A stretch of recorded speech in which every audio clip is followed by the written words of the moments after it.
Welcome to Dynamic Scholars. Let's embark on a journey of learning together. Hello everyone, welcome back to my channel dynamic scholars. So आज का जो topic है वो है thick description के बारे में। बहुत लोगों ने मतलब इस टॉपिक को मुझे कवर करने के लिए बोला भी है एंड मेरे कुछ ग्रुप्स है उसमें रिक्वेस्ट भी किया गया है। कुछ लोग थिक डिस्क्रिप्शन के बारे में जानते भी हैं। जो लोग यूजीसी नेट एस्पिरेंट्स है वो ऑलरेडी इस टॉपिक को आई थिंक जानते हैं, क्योंकि मैं ये वीडियो सिर्फ यूजीसी नेट एस्पिरेंट्स के लिए नहीं, ये जो टॉपिक है मैं ऑब्वियसली पीजी स्टूडेंट्स लोग जो मतलब ऑलरेडी पीजी परसुइंग है उनके लिए भी मैं बना रहा हूँ। जो पेपर 5 में अगर हम लोग पढ़ते हैं cultural materialism and new historicism, इन लोग मतलब ये दो टॉपिक के साथ एसोसिएटेड है। ठीक है। जिन लोगों को नहीं पता उन लोगों को मैंने मतलब बता दिया। ठीक है। बेसिकली ये दो फोटो मैंने लगा के रखा है, आप लोग देख ही सकते हैं। तो आप लोगों से बस मतलब 5 सेकंड का आप लोगों के पास समय है। आप लोग मन में सोचिए ये दो फोटो मतलब किन लोगों का है। जिन लोगों को पता है वो लोग को तो पता ही है, और जो लोग नहीं समझ में आ रहा मैं बता दे रहा हूँ अभी। इन दोनों लोगों का नाम है Gilbert Ryle and Clifford Geertz. अब इनमें से कौन गिलबर्ट रायल है और कौन मतलब क्लिफर्ड गेट्स है, ये भी ये कंफ्यूजन है। तो चलिए कंफ्यूजन दूर कर देता हूँ। ये देखिए कंफ्यूजन दूर, पता चल गया आप लोगों को कौन गिलबर्ट रायल है और कौन क्लिफर्ड गेट्स है। और इन लोगों के साथ थिक डिस्क्रिप्शन का क्या एक कनेक्शन है ये भी आज हम लोग जानेंगे, कि मैं थिक डिस्क्रिप्शन में इन दोनों का फोटो मैंने क्यों लगाया, ये भी आज हम लोग जानेंगे। बेसिकली देखिए, पहले तो मैं इन दोनों के बारे में थोड़ा सा आप लोगों को डिस्क्रिप्शन में मतलब डिस्क्राइब कर देता हूँ, सही से समझिए। ये जो गिलबर्ट रायल है, राइट साइड में आप लोग जो देख रहे हैं गिलबर्ट रायल एक प्रोमिनेंट ब्रिटिश फिलोसोफर थे जो 20th सेंचुरी के एक्चुअली फिलोसॉफी ऑफ माइंड और लैंग्वेज के फील्ड में अपने काम के लिए मतलब जाने जाते थे। ठीक है। और उनका एक्चुअली जन्म अगर मैं बोलूं तो उनका 19 अगस्त 1900, मैं ये डेट वगैरह मैं लिख दे रहा हूं। ठीक है। 19 अगस्त, मतलब ऐसे करके लिख दे रहा हूं, आप लोग समझ जाइए। 1900, अभी कुछ दिन पहले उनका जन्मदिन गया। और क्लिफर्ड गिट्स के बारे में बाद में बात करूंगा, पहले गिलबर्ट रायल के बारे में बात करता हूँ। एक एक करके बात करते हैं चलिए। और क्यों पहले गिलबर्ट रायल को मैंने चूज किया वो भी आप लोगों को बताऊंगा आगे जाके। बेसिकली वो 20th सेंचुरी के एक philosophy of mind and language के फील्ड में अपने काम को लेकर मतलब काम के लिए बहुत ज़्यादा फेमस थे, जाने जाते थे। और उनका जो डेट ऑफ बर्थ है मैंने आप लोगों को बता दिया कहाँ पे। ब्रिटॉन नाम का एक जगह है, ब्रिटॉन इंग्लैंड, यहाँ पे उनका जन्म हुआ था। और उनका डेथ जो है, डेथ डेट भी मैं बता दे रहा हूँ, आप लोग लिख सकते हैं या फिर नोट डाउन कर सकते हैं। 6 अक्टूबर 1976।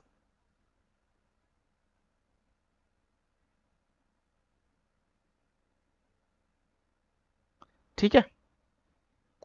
ये जो डेट है उनका डेथ डेट है, मतलब 76 के उम्र में वो चल बसे। ठीक है। उनका डेथ हो गया, समझ में आ गया।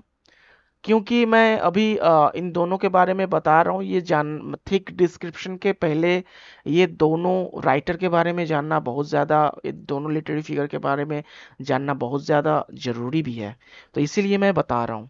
ठीक है। तो ये मतलब इंग्लैंड में इनका मतलब डेथ भी इनका मतलब इंग्लैंड में हुआ था और जन्म भी। ठीक है। तो रायल को एक्चुअली उनके शार्प एनालिटिकल स्किल्स और एक मतलब टर्म है कार्टेशियन ड्यूअलिज्म, अगर पता है सबको, मैं लिख रहा हूं यहाँ पे।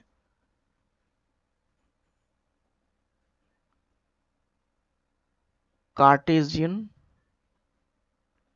डुअलिज्म। ठीक है। थोड़ा सा बड़ा कर देता हूं।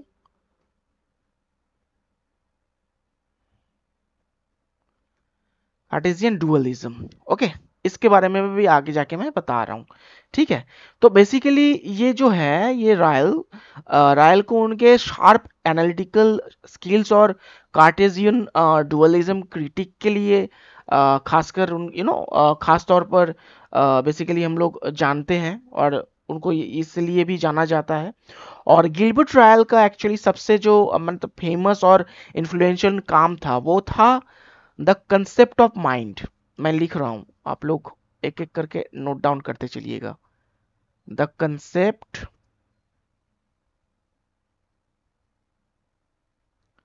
ऑफ माइंड 1949 में ये एक्चुअल में पब्लिश हुआ था। Okay, the concept of mind, ठीक है, ये एक बुक था एक्चुअली। और इस बुक में उन्होंने ये जो मैंने टर्म कहा कार्टेशियन डुअलिज्म, इसको उन्होंने इस बुक में मतलब इंप्रेसिवली अगर मैं बोलूं, ठीक है, उन्होंने क्रिटिक किया। याद रखो आप लोग, ठीक है, ये कंसेप्ट आप लोगों को समझ में आ गया। फिर क्रिटिक किया उन्होंने किसको, मतलब ये जो कार्टेशियन डुअलिज्म को है, इस चीज को उन्होंने क्रिटिक किया। अब ये कार्टेशियन डुअलिज्म के बारे में थोड़ा जानते हैं। कार्टेशियन डुअलिज्म में एक्चुअली क्या क्या है, देखिए। कार्टेशियन डुअलिज्म में मतलब कहा गया है एक्चुअली कि माइंड और बॉडी अलग एंटिटीज है। और जो गिलबर्ट रायल है, गिलबर्ट रायल ने इसी आइडिया को एक्चुअली इस आइडिया को कैटेगरी मिस्टेक बताया। क्या बताया, मैं लिख रहा हूं, अभी मेरे पास राइटिंग पैड नहीं है तो मुझे टाइप करना पड़ रहा है। अभी कुछ दिन बाद वो भी आ जाएगा तो आप लोगों को दिक्कत नहीं होगा। एक सेकेंड, मैंने गलत लिखा शायद। क्या कहा मैंने, कैटेगरी मिस्टेक कहा ना, कैटेगरी मिस्टेक, ठीक है।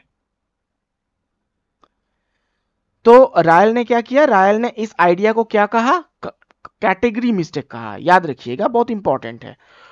और इन्होंने आर्ग्यू भी किया कि माइंड को इंडिपेंडेंट एंटिटी के रूप में समझना एक्चुअल में गलत है। एंड उन्होंने एक्चुअली माइंड को एक सिस्टम ऑफ अगर मैं बोलूं डिस्पोजिशंस, सिस्टम ऑफ डिस्पोजिशंस के रूप में एक्चुअली उन्होंने देखा, जो किसी एक्चुअली पर्सन के बिहेवियर में अपीयर भी होता है और एक्शंस और बिहेवियर, ये जो दोनों मतलब है एक्शंस और बिहेवियर, ये दोनों में ही समझा जा सकता है। तो ये उन्होंने यहां पे कहा। अब रायल के जो एसेज है, रायल के एसेज का जो 2 वॉल्यूम कलेक्शन है, एक है कलेक्टेड पेपर्स, ठीक है, 2 मतलब उनका वॉल्यूम कलेक्शन है, ठीक है। कलेक्टेड पेपर्स करके एक वर्क है उनका, मैं बता रहा हूं, कलेक्टेड पेपर्स, ठीक है। तो ये जो कलेक्टेड पेपर्स है ये भी पब्लिश हुआ था, ये पब्लिश हुआ था एक्चुअली 1971 में। इसको भी याद रखिए, ये भी बहुत ज्यादा इंपॉर्टेंट है, ठीक है ना। कलेक्टेड पेपर्स, ओके, याद रखिए, जो 1971 में आया था। इसमें मतलब एक्चुअली इस पर्टिकुलर में मतलब इस वर्क में उनके मतलब कई इंपॉर्टेंट आर्टिकल्स भी मतलब शामिल थे। ये भी आप लोगों को समझना पड़ेगा। और ये ऐसे जो है, ये एसेज मतलब ये एसेज उनके ब्रॉड रेंज ऑफ इंटरेस्ट को भी मतलब और डीप एनालिटिकल स्किल्स मतलब स्किल्स को वो दिखाते थे इसी मतलब कलेक्शन में, ठीक है ना। तो रायल का एक सिग्निफिकेंट कंसेप्ट जो कैटेगरी मिस्टेक आप लोगों को मैंने यहाँ पे लिख दिया है और कहा भी है। तो ये जो कैटेगरी मिस्टेक है जिसमें उन्होंने एक्चुअली दिखाया कि कई बार लोग कंसेप्ट्स को मतलब गलत कैटेगरी में डालकर समझने की कोशिश करते हैं। लाइक जैसे कि माइंड और बॉडी के केस में ही, मतलब मैं बोलूं माइंड और बॉडी के केस में ही होता है ये चीज, ठीक है। और इस आइडिया का एक्चुअली यूज उन्होंने ये जो कार्टेशियन ड्यूअलिज्म है इसी में किया। मतलब इस आइडिया का उन्होंने मतलब कार्टेशियन ड्यूअलिज्म को एक्चुअली चैलेंज किया, यूज नहीं मतलब चैलेंज किया। ठीक है, कार्टेशियन डुअलिज्म को एक्चुअली उन्होंने चैलेंज करने के लिए ये मतलब कहा। ठीक है। और ये जो गिलबर्ट रायल है, इनका जो काम था एक्चुअली, खासकर खास तौर पर मतलब जो इनका काम था वो द कंसेप्ट ऑफ माइंड, जो वर्क मैंने कहा आप लोगों को 1949 में, ये जो कंसेप्ट ऑफ माइंड आप लोग देख सकते हैं स्क्रीन पे, ये 20th सेंचुरी का एक मतलब एनालिटिकल फिलोसॉफी भी, मतलब फिलोसॉफी में एक टर्निंग पॉइंट भी माना जाता था उस टाइम पे, आप लोग समझिए। ठीक है। और उनका जो इन्फ्लुएंशियल लैंग्वेज लैंग्वेज फिलोसॉफी और माइंड के नेचर के डिस्कशन पर आज भी मतलब ये चीज देखा जा सकता है, अगर आज भी आप लोग देखें तो। और अगर मैं दूसरे जो इंसान है क्लिफर्ड गेट्स के बारे में बोलूं, तो क्लिफर्ड गेट्स ने एक्चुअली मतलब रायल का ये जो थिक डिस्क्रिप्शन है, आप लोग समझो। पहले तो बता दूं, थिक डिस्क्रिप्शन कॉइन किया था गिलबर्ट रायल ने, उसको बाद में जाके पॉपुलराइज और उसको बाद में जाके उस डिस्क्रिप्शन को, उस कंसेप्ट को, थिक डिस्क्रिप्शन कंसेप्ट को कल्चरल एंथ्रोपोलॉजी में एडॉप्ट किया गया। किसके द्वारा? क्लिफर्ड गेट्स के द्वारा। ये चीज याद रखिएगा, जो कि रायल के काम के एक मतलब क्रॉस डिसिप्लिनरी मतलब इम्पैक्ट को भी मतलब दिखाता है। ठीक है ना, ये चीज याद रखिए, दोनों लिटरेरी फिगर्स बहुत इंपॉर्टेंट है गाइस। ठीक है। सो ये जो गिलबर्ट रायल है, गिलबर्ट रायल को एक पैराग्मेटिक और क्रिटिकल थिंकर के रूप में भी याद भी किया जाता है, एंड जिन्होंने अपने रिगरस एनालिसिस और शार्प क्रिटिक से फिलोसॉफी को समझने के तरीके को एक्चुअली बदल दिया। और उन्होंने अपने वर्क्स के एक्चुअली, इस वर्क्स के जरिए फिलोसोफर्स और स्कॉलर्स को भी मतलब चैलेंज किया कि वो ह्यूमन माइंड और एक्शंस को एक नए एंगल से देखे, उनको चैलेंज किया। और इस प्रोसेस में उन्होंने मॉडर्न फिलोसॉफी को एक नया डायरेक्शन दिया, आप लोग समझो। ठीक है। तो अब बात करते हैं मतलब जो ये क्लिफर्ड गेट्स है, इनका तो मैंने बता दिया एक डिस्क्रिप्शन। अब ये क्लिफर्ड गेट्स के बारे में भी थोड़ा जान लेते हैं हम लोग। क्लिफर्ड गेट्स एक्चुअली एक रिनाउंड अमेरिकन एंथ्रोपोलॉजिस्ट थे, समझो। रिनाउंड अमेरिकन एंथ्रोपोलॉजिस्ट थे जो अपने कल्चरल एंथ्रोपोलॉजी में एक्चुअली डीप इंटरप्रेटिव अप्रोच के लिए जाने जाते थे। डीप इंटरप्रेटिव अप्रोच, समझो। ठीक है। और उनका जो मतलब, अगर मैं बॉर्न बोलूं मतलब कब उनका जन्म हुआ था, मैं यहाँ पे लिख रहा हूं, जैसे 23 अगस्त, इनका भी अगस्त में हुआ था, 1926। ठीक है, ये था उनका डेट ऑफ बॉर्न। और डेथ अगर मैं बोलूं तो ज्यादा दिन नहीं हुआ, वो चल बसे 30 अक्टूबर, वो भी अक्टूबर में ही गए, देख रहा हूं मैं, 2006। ठीक है, आप लोग देख ही सकते हैं। ठीक है, तो ये था इन दोनों का डेट ऑफ बर्थ और डेट ऑफ डेथ। ठीक है ना। तो इनका जन्म एक्चुअल में मतलब क्या बोलो, ये जो एक जगह है सैन फ्रांसिस्को, आप लोगों ने सुना है, वहां पे उनका जन्म हुआ था, जो कि कैलिफोर्निया में है, वहां पे हुआ था। और उनका जो डेथ है वो भी मतलब वो एक पेंसिल्वेनिया मतलब जगह है, पेंसिल्वेनिया करके, पेंसिल्वेनिया करके, एक्चुअली मेरा प्रोनाउंस पता नहीं क्या हो गया, पेंसिल्वेनिया करके वहां पे उनका डेथ हुआ। ठीक है। और ये जो क्लिफर्ड गेट्स है, क्लिफर्ड गेट्स का काम एक्चुअली क्या था पता है? कल्चरल सिंबल्स और प्रैक्टिस को समझने में, और उनकी डीपर मीनिंग्स को अनवील करने में एक सिग्निफिकेंट कंट्रीब्यूशन उनका मतलब माना जाता था उस टाइम पे। ओके। और सिर्फ यही नहीं, गेट्स ने एक्चुअली हार्वर्ड यूनिवर्सिटी से अपनी जो एजुकेशन है वो भी कंप्लीट किया था, और जहां उन्होंने एक्चुअली एंथ्रोपोलॉजी में अपने डॉक्टरल स्टडीज को भी मतलब वहां पे कंप्लीट किया था। ठीक है। तो उन्होंने एक्चुअली अपना करियर जो है, अपना career majority university of Chicago और इंस्टीट्यूट ऑफ एडवांस स्टडीज, मतलब एडवांस्ड जो स्टडी है जो कि प्रिंसटन में है, प्रिंसटन में मतलब बिताया बेसिकली। ठीक है, तो यही बोलना था इनके बारे में। और बताऊं तो गिट्स का सबसे इन्फ्लुएंशियल वर्क क्या है, ये भी तो एक क्वेश्चन है कि गिलबर्ट ट्रायल का तो हम लोगों को पता है, चलो, the concept of mind which was published in 1941। तो इसका मतलब ये गिट्स जो है, इनका जो मतलब इन्फ्लुएंशियल वर्क है, उनका कोई भी एक इन्फ्लुएंशियल वर्क हो ही सकता है। तो उनका मतलब इन्फ्लुएंशियल वर्क क्या है और वो कब वो पब्लिश हुआ था? तो उनका इन्फ्लुएंशियल वर्क था द इंटरप्रिटेशन ऑफ कल्चर करके, मैं लिख रहा हूं यहाँ पे, आप लोग भी लिख सकते हो, नोट डाउन कर सकते हो। The interpretation of culture.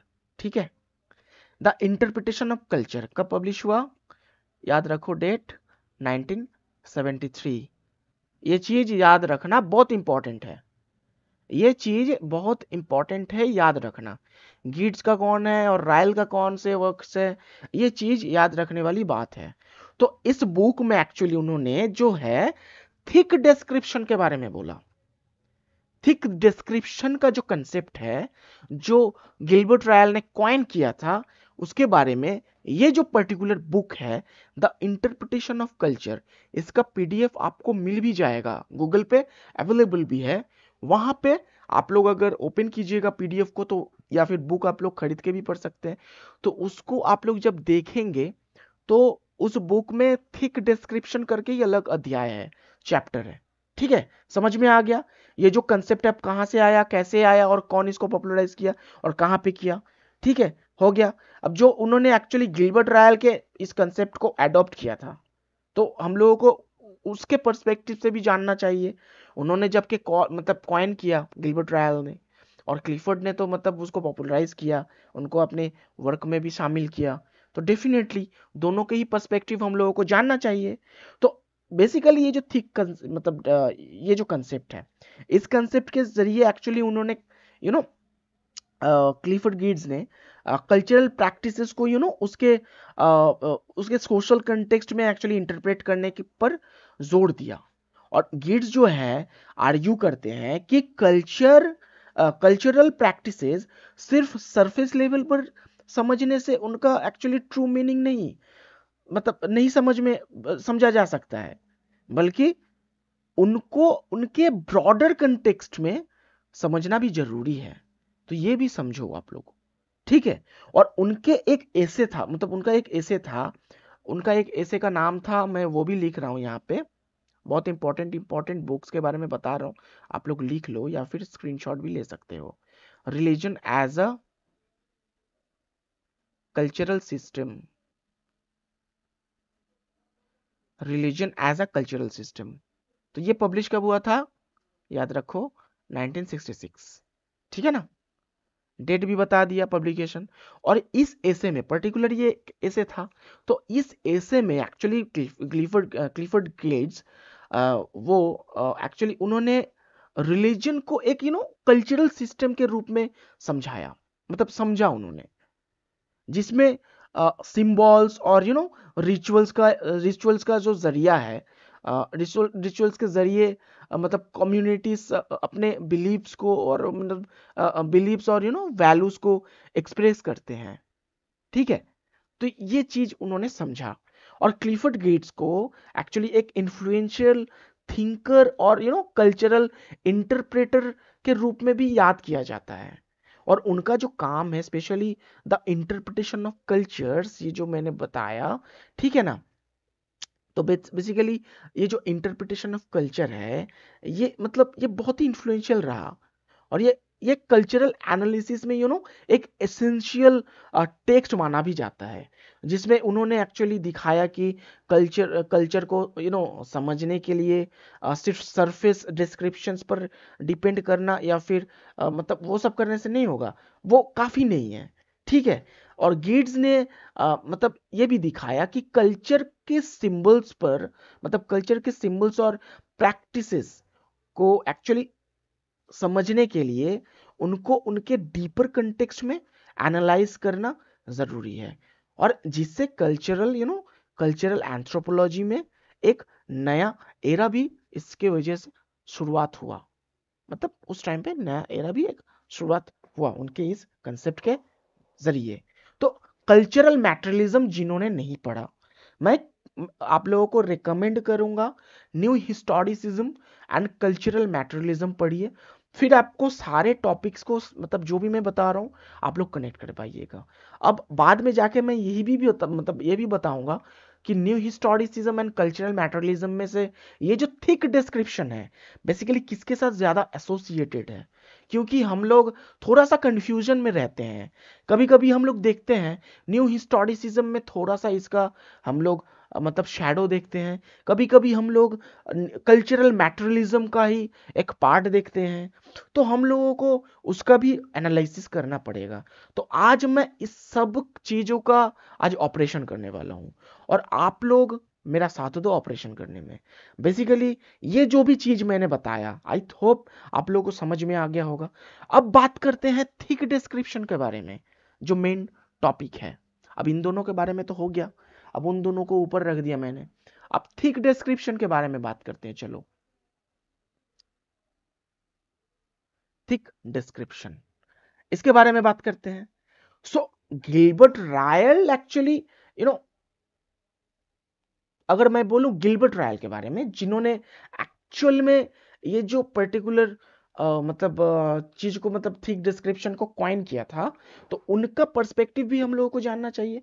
जैसे कि मैंने पहले कहा, तो उनका पर्सपेक्टिव क्या है, उनका पर्सपेक्टिव अगर हम लोग जाने तो थिक डिस्क्रिप्शन एक्चुअली जो टर्म है, ओरिजिनली एक जो फिलोसोफर गिलबर्ट रायल है उन्होंने इंट्रोड्यूस किया, राइट। और गेट्स ने एक्चुअली इस कंसेप्ट को, क्लिफर्ड गेट्स ने एक्चुअली ये जो कंसेप्ट है, इस कंसेप्ट को अपनी कल्चरल एनालिसिस में अडॉप्ट किया। और गिलबर्ट रायल के फिलोसॉफी का जो फोकस मतलब था उस टाइम पे, तो वो ह्यूमन एक्शंस की इंटरप्रिटेशन पे था, ठीक है, ये भी समझो। और उन्होंने एक्चुअली डिस्टिंग्विश किया बिटवीन व्हाट, बिटवीन एक्शंस की, sorry, thin description and thick description में। अब आप लोग कंफ्यूज हो गए कि थिन डिस्क्रिप्शन कहां से आया। Thin description actually superficial amount of an action. मैं लिख देता हूं यहां पे, आप लोग समझ लो, ये इंपॉर्टेंट भी है बहुत। थिन डिस्क्रिप्शन अगर मैं बोलूं, थिन डिस्क्रिप्शन क्या है, superficial amount of an action. मैं ये भी लिख देता हूं, सुपरफिशियल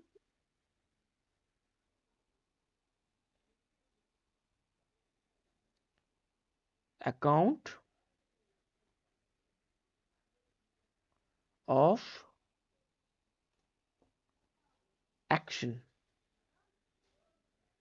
ठीक है, ये थिन डिस्क्रिप्शन है, समझ में आ गया। और थिक डिस्क्रिप्शन, थिक डिस्क्रिप्शन क्या है ये भी समझना जरूरी है, इसको भी लिख देता हूं। इसको बाद में मैं अच्छे से मतलब एनालाइज करता हूं, अभी समझो कि ये जो थिक डिस्क्रिप्शन है बेसिकली ये एक्चुअल में डिटेल्ड है, मतलब डिटेल्ड अकाउंट कंसिडरिंग, मैं अगर कहूं कंटेक्स्ट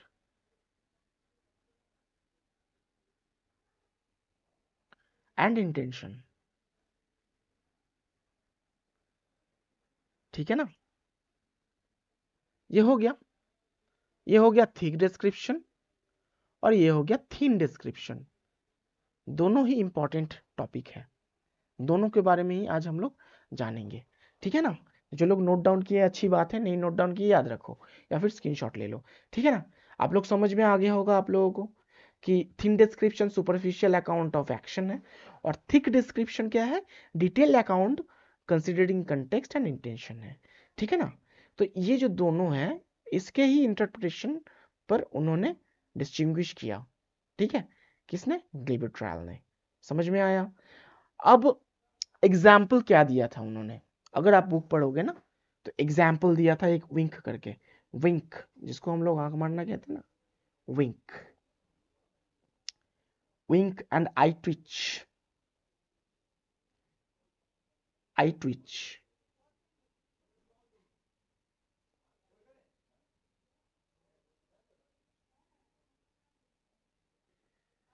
ठीक है ना, इसको एज ए एग्जाम्पल उन्होंने यूज किया। मतलब रायल के एग्जाम्पल ऑफ विंक जो उन्होंने एक्चुअली अपने 1914 में, मतलब उस टाइम के जो कंसेप्ट ऑफ माइंड का जो वर्क था, आप लोग समझ लो, ये जो कंसेप्ट ऑफ माइंड मैंने लिखा है, कंसेप्ट ऑफ माइंड, मैं इसको हाईलाइट कर देता हूं, जो कंसेप्ट ऑफ माइंड है 1949 में, तो ये कंसेप्ट ऑफ माइंड में ही ये जो विंक एंड आई ट्विच, ये जो इसमें जो फर्क मतलब है, ये समझाना, मतलब ये समझना मतलब पॉसिबल हुआ इसी कंसेप्ट के द्वारा, मतलब इसी वर्क के द्वारा।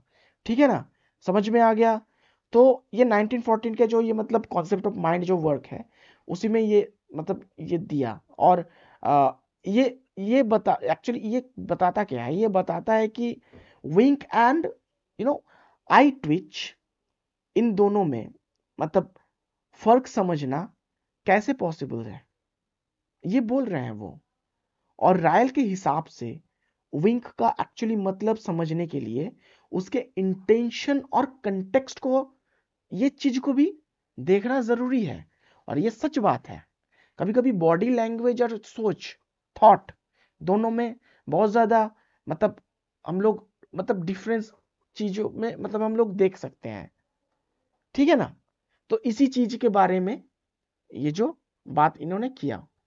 और क्लिफर्ड गिड्स एक्चुअली इनका जो आइडिया है इन्होंने एडॉप्ट किया, अपने तरीके से एडॉप्ट किया। कैसे एडॉप्ट किया, मैं लिख रहा हूं, आप लोग भी लिखो। कल्चरल एंथ्रोपोलॉजी में किया, कल्चरल, कहां पे किया? कल्चरल एंथ्रोपोलॉजी पे, याद रखो इसको। ठीक है ना, कल्चरल एंथ्रोपोलॉजी में उन्होंने इस चीज को इस्तेमाल किया।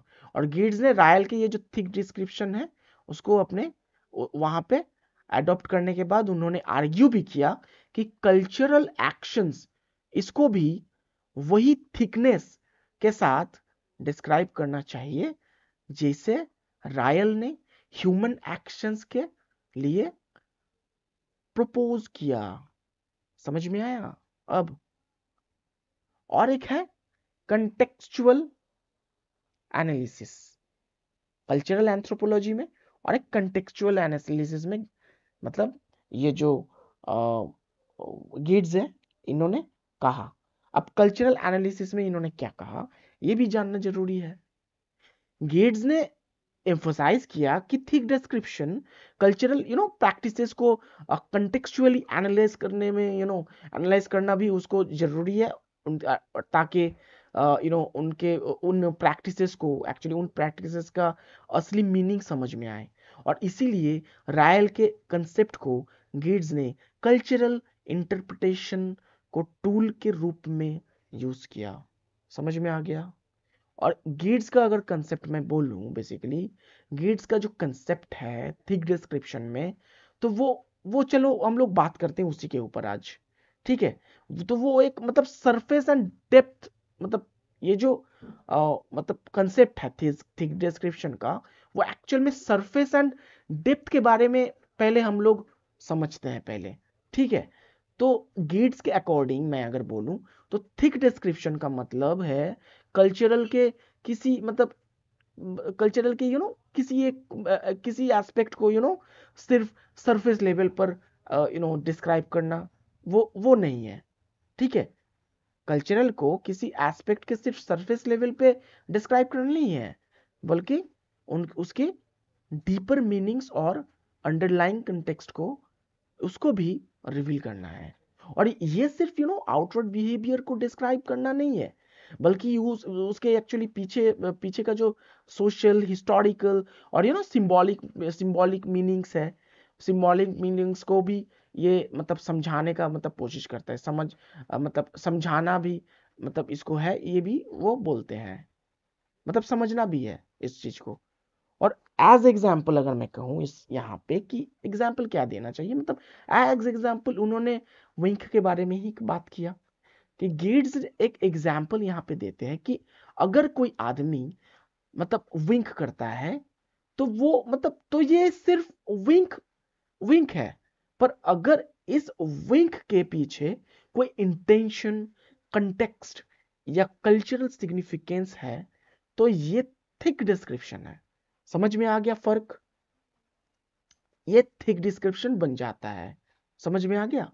तो इसमें सिर्फ एक्शन को नोट करना नहीं, बल्कि ये समझना भी जरूरी है कि वो जो एक्शन किसी कंटेक्स्ट में किया गया है, वो मतलब किया गया और उसका उसका क्या मतलब है, इसको भी हम लोगों को समझना पड़ेगा। ये बात वो बोलते हैं। अब चलो पर्पस के बारे में बात करते हैं। इस डिस्क्रिप्शन के जो पर्पसेस हैं, तो उन्होंने एक्चुअली कल्चरल इंटरप्रिटेशन में थिक डिस्क्रिप्शन के बारे में कुछ बोला, जैसे कि थिक डिस्क्रिप्शन का प्राइमरी पर्पस कल्चरल डीपली समझना भी है। और गिड्स ने एम्फोसाइज भी किया कि कल्चर को सिर्फ एक्सटर्नल एक्शंस या रिचुअल्स के थ्रू नहीं, बल्कि उन एक्शंस के पीछे के मीनिंग्स को समझकर एनालिसिस करना जाना चाहिए। ये बात सिर्फ वहां के उस टाइम के स्कॉलर्स नहीं, पूरी दुनिया को, थियोरिस्ट को, सबको वो ये बात बोलना चाह रहे हैं। ठीक है, कल्चरल इंटरप्रिटेशन में हम लोग समझ गए वो क्या बोलना चाहते हैं। और एक है हर्मेन्यूटिक्स। हर्मेन्यूटिक्स इस कंसेप्ट में भी उन्होंने बोला, मैं यहाँ पे लिख देता हूं, ये इंपॉर्टेंट भी है। हर्मेन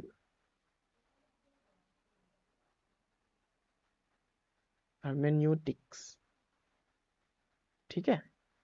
आप लोग एक बार गूगल में क्रॉस चेक कर लेना मैं सही लिखा है नहीं, ठीक है, क्योंकि मेरे पास कोई रेफरेंस बुक या फिर कुछ भी नहीं है। जो भी मुझे समझ में आया उसी के बेसिस में मैं आप लोगों को बता रहा हूँ, बेसिकली मैंने जो पढ़ा था।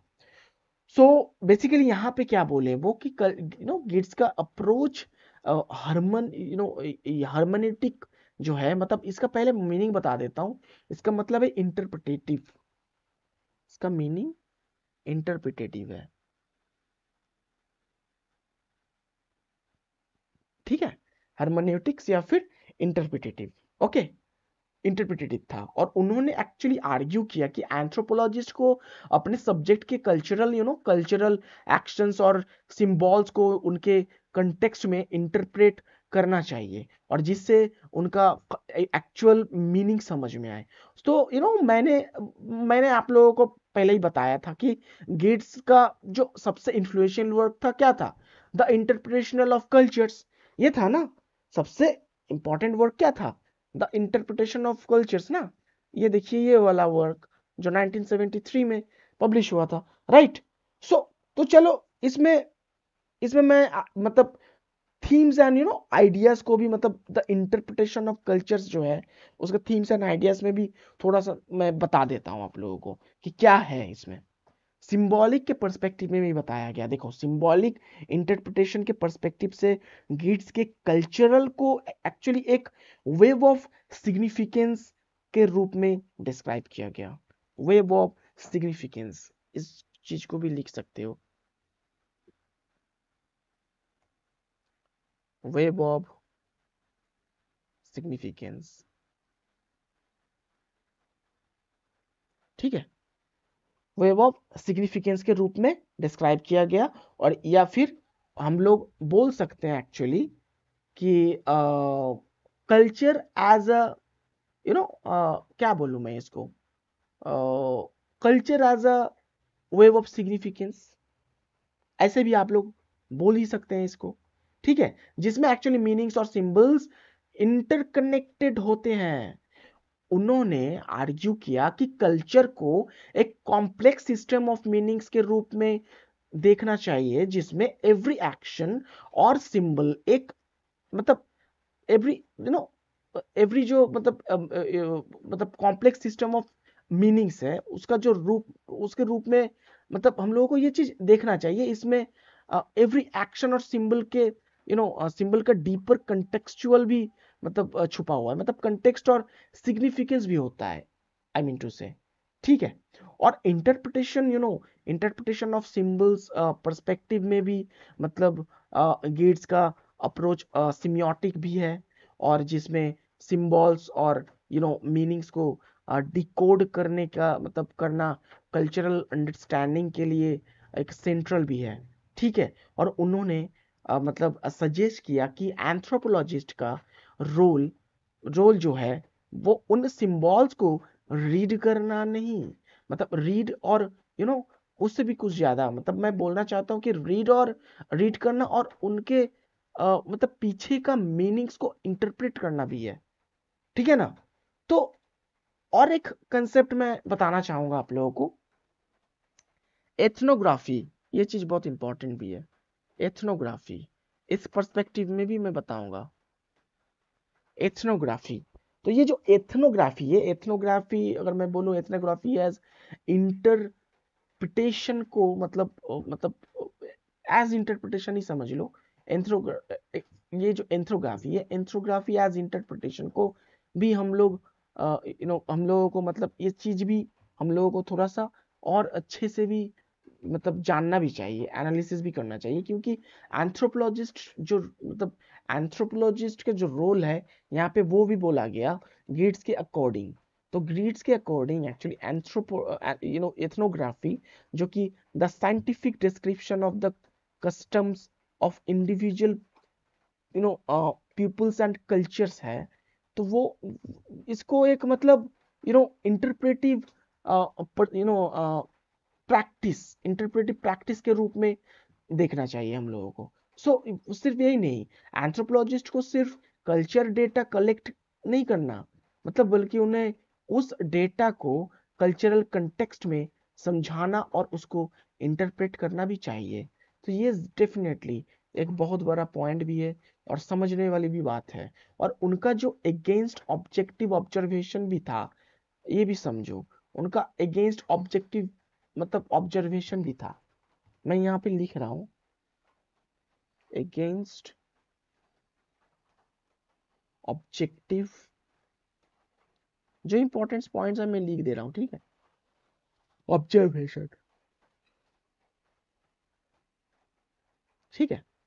तो अगेंस्ट ऑब्जेक्टिव ऑब्जर्वेशन जो है एक्चुअली ये भी मतलब था कि क्रिटिक और पॉजिटिविज्म के मतलब पर्सपेक्टिव से भी वो बोला गया था। एंड जहां गेट्स ने ट्रेडिशनल पॉजिटिविस्ट अप्रोच को क्रिटिक किया, जिसमें कल्चर को एक्चुअली ऑब्जेक्टिवली और साइंटिफिकली ऑब्जर्व मतलब करने पर फोकस मतलब होता है, ठीक है ना। और उन्होंने एक्चुअली आर्ग्यू किया कि कल्चर को सब्जेक्टिवली और कॉन्टेक्चुअली इंटरप्रेट करना चाहिए, क्योंकि कल्चर इनहेरेंटली सिंबॉलिक और मीनिंगफुल होता है। और एंथ्रोपोलॉजी और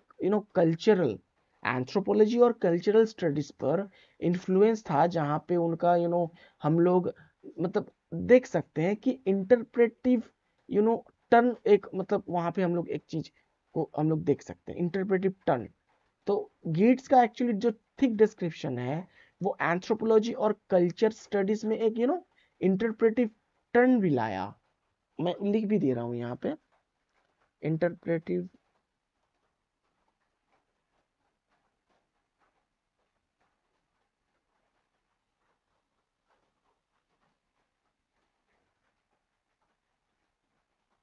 टर्न, ये भी लाया। ठीक है ना।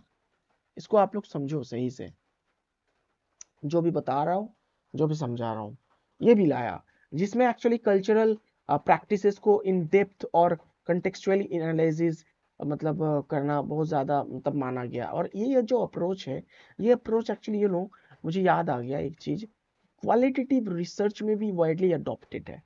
अगर आप लोग यूजीसी एस्पिरेंट हो, आप लोग जो वीडियो देख रहे हो, कोई भी यूजीसी एस्पिरेंट हो, तो आप लोग को पता है कि क्वालिटेटिव मतलब रिसर्च क्या होता है, ठीक है ना।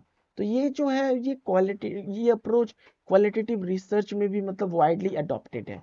और अगर ब्रॉड एप्लीकेशन के बारे में बोलूं तो मैं मतलब हम लोग को ये भी देखना है कि बियॉन्ड एंथ्रोपोलॉजी भी एक मतलब पॉइंट हो सकता है यहाँ पे। क्यों बता रहा हूँ, क्योंकि थिक डिस्क्रिप्शन का कंसेप्ट सिर्फ एंथ्रोपोलॉजी तक लिमिटेड नहीं था, इसीलिए मैंने बताया बियॉन्ड एंथ्रोपोलॉजी। और ये क्वालिटेटिव जो रिसर्च है, क्वालिटेटिव रिसर्च सोशियोलॉजी या फिर कल्चरल स्टडीज या फिर मतलब और भी इवन लिटरेरी क्रिटिसिज्म में भी अप्लाई होता है, जहाँ डीपर मीनिंग्स और कंटेक्स्ट को समझाने पर फोकस भी होता है। तो ये तो थिक डिस्क्रिप्शन था। थिन डिस्क्रिप्शन थिन डिस्क्रिप्शन और थिक डिस्क्रिप्शन ये दोनों अगर मैं बोलूँ क्लिफर्ड ग्रेस के लिए कल्चरल एंथ्रोपोलॉजी कि एक फ्रेमवर्क में भी मतलब कॉन्ट्रास्टिंग मतलब हम लोग एक कंसेप्ट देखते हैं जो कल्चरल ह्यूमन एक्शन के लिए एक्शन एनालिसिस को डीपर सुपरफिशियल लेवल्स में कैटेगराइज करते हैं। और ये जो terms initially philosopher Gilbert royal ने इंट्रोड्यूस किया था, तो मतलब ये जो गेट्स ने इनको अपने वर्क में ही अप्लाई कर दिया। तो पहले आप क्रोनोलॉजी समझो, उन्होंने एक पर्सपेक्टिव से इसको कॉइन किया और क्लिफर्ड गेट्स ने एक पर्सपेक्टिव से अपने वर्क में इसको शामिल किया। और ये जो दो पॉइंट्स मतलब पॉइंट्स के ऊपर मतलब हम लोग अगर बोल सकते हैं तो और भी मतलब कुछ चीजें जैसे कि मान लीजिए superficial account and lack of context भी एक चीज होता है। तो यहाँ पे सुपरफिशियल अकाउंट में क्यों बोल रहा हूँ, क्योंकि थीन डिस्क्रिप्शन के एक एक्शन या कल्चरल प्रैक्टिस का ये सिर्फ मतलब सरफेस लेवल पर डिस्क्रिप्शन प्रोवाइड तो करता ही है। इसमें बस वो मतलब बताया जाता है कि जो आउटवर्डली मतलब दिखता है और बिना उसके पीछे का जो मीनिंग्स है और कंटेक्स्ट को मतलब समझने का जो मीनिंग्स है वो भी हम लोगों को अप्लाई करना है, ठीक है ना। तो और एक चीज है और एक पॉइंट जैसे कि है लैक ऑफ कंटेक्स्ट। मतलब थिन डिस्क्रिप्शन में ही दो पॉइंट्स है, एक पॉइंट है सुपरफिशियल अमाउंट आप लोग लिख सकते हो, दूसरा है लैक ऑफ कंटेक्स्ट। तो लैक ऑफ कंटेक्स्ट में हम लोग क्या समझते हैं, देखिए थिन डिस्क्रिप्शन में एक्चुअली कंटेक्स्ट इंटेंशन और डीपर मीनिंग को इग्नोर किया जाता था। समझो, ये सिर्फ एक्शन या बिहेवियर और ऑब्जेक्टिविटी नोट करने पर फोकस करता था, ठीक है। और एक एग्जाम्पल के हिसाब से मैं बोलूं, जो विंकिंग के बारे में मैंने कहा विंक करना, तो अगर एक आदमी विंक कर रहा है तो थिन डिस्क्रिप्शन में मतलब थिन डिस्क्रिप्शन के पर्सपेक्टिव से बोल रहा हूं, थिन डिस्क्रिप्शन बस ये नोट करेगा कि आदमी ने आंख मारा या फिर विंक किया।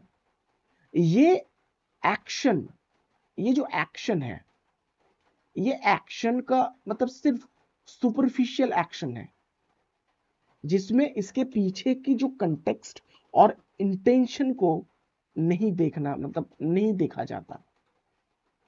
सो guys we have to understand thick description से कल्चरल प्रैक्टिसेस या ह्यूमन एक्शंस का एक मतलब कंप्लीट और नुआंस्ड अंडरस्टैंडिंग डेवलप होता है, जिसमें कंटेक्स्ट और डीपर मीनिंग्स को समझा जा सकता है, जो कल्चरल एनालिसिस के लिए एक क्रिटिकल भी है, ठीक है ना।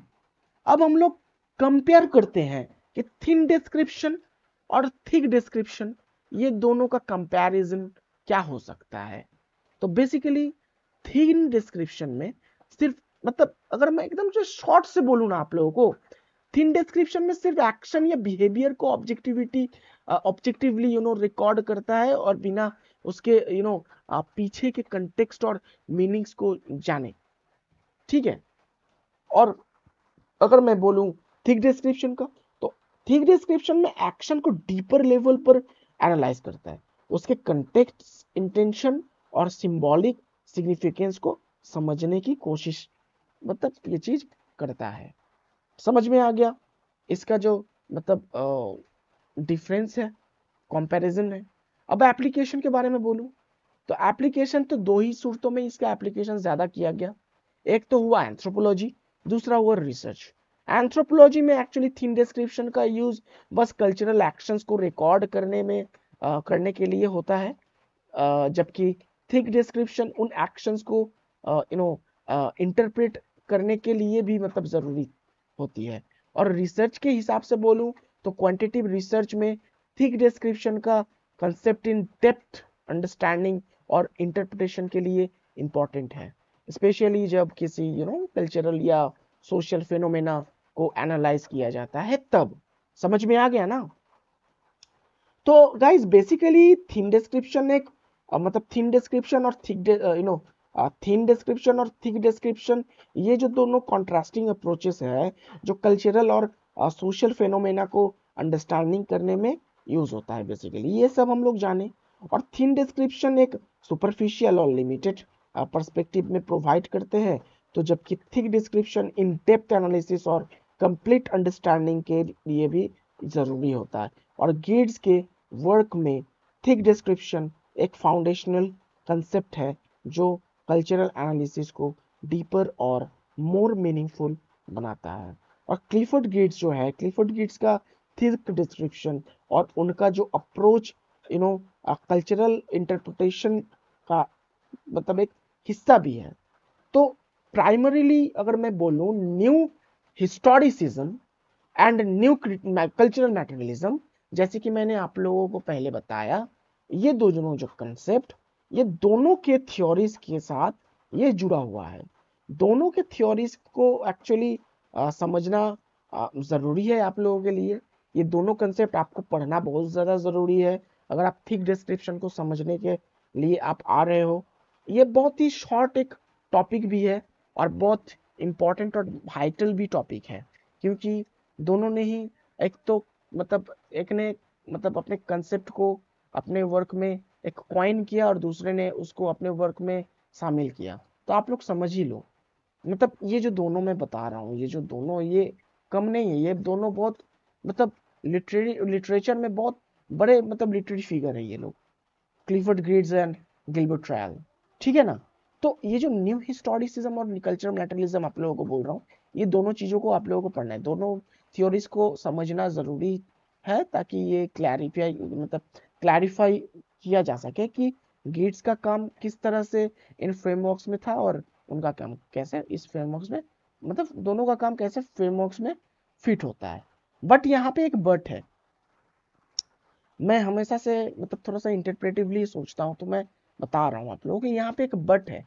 क्यों बता रहा हूँ? देखिए, न्यू हिस्टोरिसिज्म न्यू क्रिटिसिज्म में अगर मैं बोलूँ तो sorry new historicism and cultural materialism में बोलूँ तो ज्यादातर इसका इफेक्ट न्यू मतलब कल्चरल मैटेरियलिज्म पे देखा गया, और ये हिस्सा भी कल्चरल मैटेरियलिज्म का ही है। अब पूछ सकते हो मैंने ऐसा क्यों बोला, क्योंकि मतलब जो अब क्लिफर्ड गेट्स जो है वो देखिए ना, थिक डिस्क्रिप्शन और कल्चरल मैटेरियलिज्म दोनों ही कल्चरल प्रैक्टिसेस को ब्रॉडर कंटेक्स्ट में समझाने की कोशिश करते हैं, राइट? तो लेकिन एक बात समझिए, उनका फोकस भी मतलब उनका फोकस अलग हो सकता है।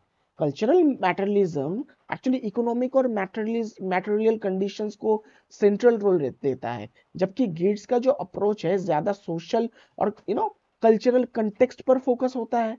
सो इसीलिए मतलब जो गेट्स है, क्लिफर्ड गेट्स, इनका जो अप्रोच कल्चरल मैटेरियलिज्म से मतलब कल्चरल मैटेरियलिज्म से ही ज्यादा जुड़ा हुआ है, ना कि न्यू हिस्टोरिसिज्म से। ठीक है? क्योंकि दोनों फ्रेमवर्क्स एक्चुअली कल्चरल प्रैक्टिसेस को उनके ब्रॉडर कंटेक्स्ट में समझाने की जरूरत को एम्फोसाइज भी करता है, लेकिन उनका इंटरप्रिटेशन और फोकस अलग होता है, ये बात अलग चीज है। सो ये था थिक डिस्क्रिप्शन। ठीक है? मुझे मतलब मालूम है थिक डिस्क्रिप्शन के बारे में आप लोगों को पता है, फिर भी मैंने अपने हिसाब से इसको एक्सप्लेन किया।